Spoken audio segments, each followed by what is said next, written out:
নমস্কার বন্ধুরা, আমি শ্রাবণী। আমি চলে এসেছি আরও একটি রেসিপি নিয়ে। চলো রেসিপিটি তাহলে একবার দেখে নিই।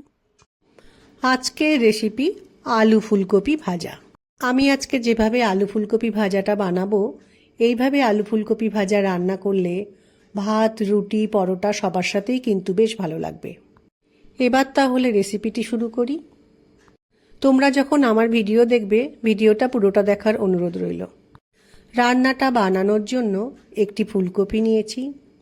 যে কোনো সবজি কাটার পর সেটা কিন্তু খুব ভালো করে ধুয়ে নিতে হয়। ফুলকপিকে আমি ছোট ছোট টুকরো করে কেটে নিয়েছি। এর সাথে আলু দেব বলে আলুটাকেও ছোট ছোট টুকরো করে কেটে নিয়েছি।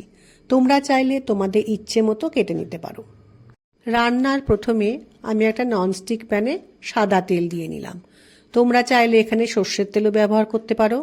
তেল গরম হয়ে যাওয়ার পর একটা শুকনো লঙ্কা দিয়ে একটু ভালো করে ভেজে নিলাম। এবার এর মধ্যে জিরে ফোড়ন দিলাম। জিরেটা খুব সুন্দরভাবে ভাজা হচ্ছে, এই সময় একটু হিং দিয়ে অল্প ভেজে নেব।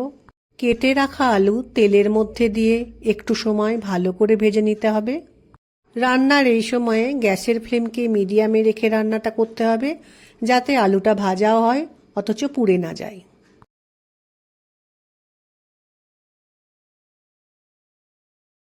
আলুগুলো অল্প সময় ভেজে নিয়েছি এবং আলুর কাঁচা গন্ধ চলে গেছে। এই সময় আলুর মধ্যে ফুলকপি দিয়ে একটু সময় ভালো করে ভাজতে হবে।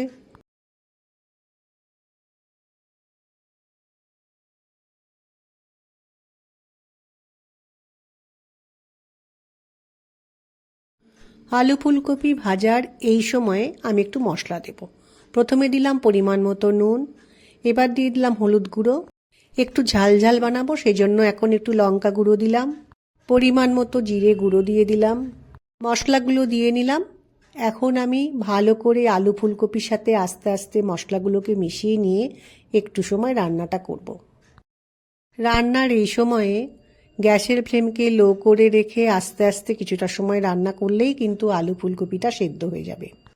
তোমরা চাইলে এই সময়ে রান্নার ওপরে একটু ঢাকা দিয়েও রান্নাটা করতে পারো। লো ফ্লেমে রান্নাটা রেখে কিছুটা সময় রান্নাটা করেছি। দেখো আমার আলু ফুলকপি ভাজাটা কিন্তু তৈরি হয়ে গেছে। যে কোনো সময়ই এরকম একটা আলু ফুলকপির ভাজা খেতে কিন্তু বেশ ভালো লাগে। এইভাবে আলু ফুলকপির ভাজা রান্না করলে আশা রাখছি তোমাদেরও ভালো লাগবে। আমার আজকের রেসিপি ভালো লাগলে লাইক, শেয়ার ও সাবস্ক্রাইব করো। ভিডিওটি দেখার জন্য ধন্যবাদ। ভিডিওটি আজ এখানেই শেষ করছি। ফিরে আসছি আরও একটি রেসিপি নিয়ে।